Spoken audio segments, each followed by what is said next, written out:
लेकिन इस बीच एक बड़ी खबर का रुख कर लेते हैं। रशिया ने मारियोपोल में सुखोई 25 की तैनाती की है। ये इस वक्त की बहुत बड़ी खबर है जो सामने आ रही है। सुखोई 25 फाइटर जेट ने बाखमुत की ओर उड़ान भरी है। रूसी फाइटर जेट की उड़ान से इलाके में इस वक्त दहशत का माहौल है। ये इस वक्त का बड़ा अपडेट है। बाखमुत पर कब्जे की फाइनल जंग लड़ रहा है रशिया, और इसको लेकर इस वक्त का सबसे बड़ा अपडेट यही है कि सुखोई 25 की तैनाती कर दी गई है मारियोपोल में। एक और बड़ी खबर आपको बता दें युद्ध के मैदान से जो आ रही है। क्रेमेना सवातोवा में फ्रंट लाइन पर रूस ने हमला किया है। हमले में यूक्रेनी सेना के टैंक को तबाह कर दिया है रूस ने। रूस की तरफ से लगातार हमले किए जा रहे हैं। किस तरह से यूक्रेन के टैंक को तबाह किया है उसकी तस्वीरें सामने आई हैं। ये तस्वीरें क्रेमेना की हैं। क्रेमेना सवातोवा में टैंक पर स्ट्राइक के बाद जोरदार धमाका हुआ। किस तरह से यूक्रेन का टैंक तबाह हुआ, तस्वीरें देखिए।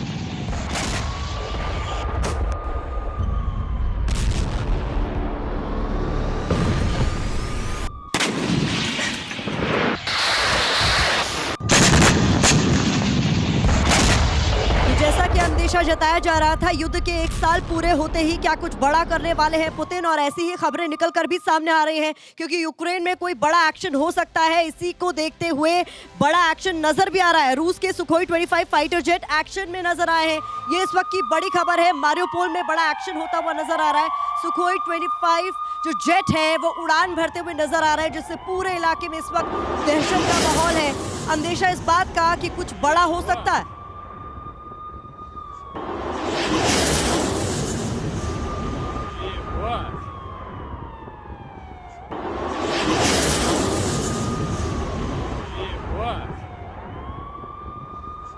और आपको बताते हैं खेरसौन में क्या हो रहा है। खेरसौन में जहां लगातार युद्ध जारी है रूस और यूक्रेन के बीच, यहां पर यूक्रेन ने रूस की आईवीएफ को उड़ा दिया है। खेरसौन में इन्फेंट्री फाइटिंग व्हीकल को तबाह किया है यूक्रेन ने।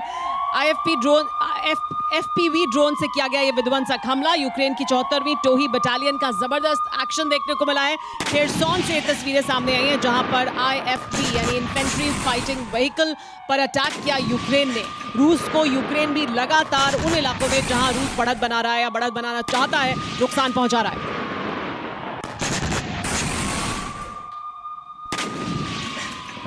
तो मैं एक एक कर अपने मेहमानों का रुख करना चाहूंगी जल्दी से, क्योंकि वक्त की कमी है। प्रोफेसर संजय भारद्वाज जी, अब जब हम बात कर रहे हैं बदलते वर्ल्ड ऑर्डर की, तो ऐसे में हम क्या देख सकते हैं, क्योंकि सुपर पावर अमेरिका क्या सत्ता में बने रहने के लिए, वर्ल्ड ऑर्डर में टॉप पर बने रहने के लिए आगे आने वाले दिनों में कुछ ऐसा करेगा जो दुनिया भर में और ज्यादा विनाश लेकर आएगा? एक मिनट मुझे आप दीजिए। मैं अगर वर्ल्ड ऑर्डर को देखता हूँ, पॉलिटिकली यूनिपोलर है, मिलिट्रीली बाइपोलर है और इकोनॉमिकली मल्टीपोलर है। अब जहाँ पे पॉलिटिकली चैलेंज हो रहा है कि चाइना अलाइनमेंट और रीअलाइनमेंट करने का कोशिश कर रहा है, चाहे वो मिडिल ईस्ट में हो, चाहे वो साउथ एशियन कंट्रीज़ में हो, चाहे वो साउथ ईस्ट एशियन कंट्रीज़ में, वो चैलेंज अमेरिका के यूनिपोलर वर्ल्ड को कर रहा है। लेकिन जहाँ पे रशिया के संदर्भ में देखता हूँ तो जो बाइपोलरिटी है मिलिट्री का, उसको अमेरिका बैलेंस करने की कोशिश कर रहा है, युद्ध को ख़त्म नहीं होने दे रहा है।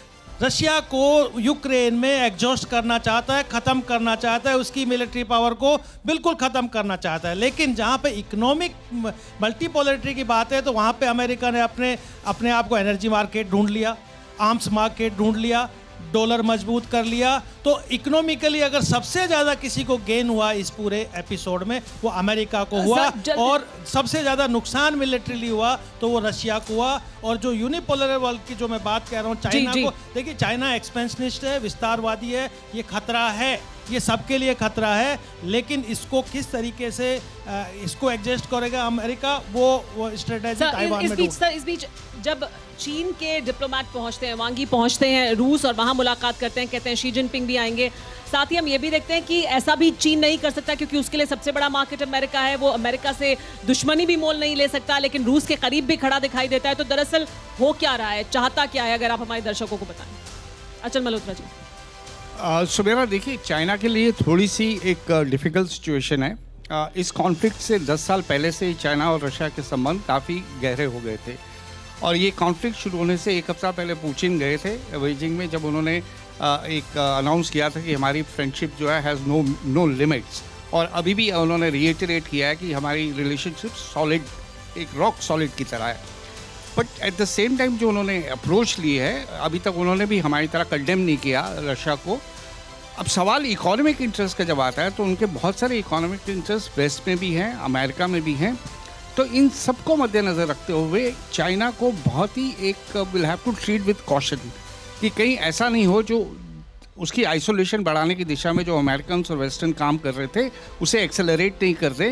वो रशिया को सपोर्ट करेगा, लेकिन China is too smart, not at the cost of China. मतलब चाइना और इंडिया टाइट रोप वॉक कर रहे हैं Tight rope walk लगातार कर और वही करते रहेंगे।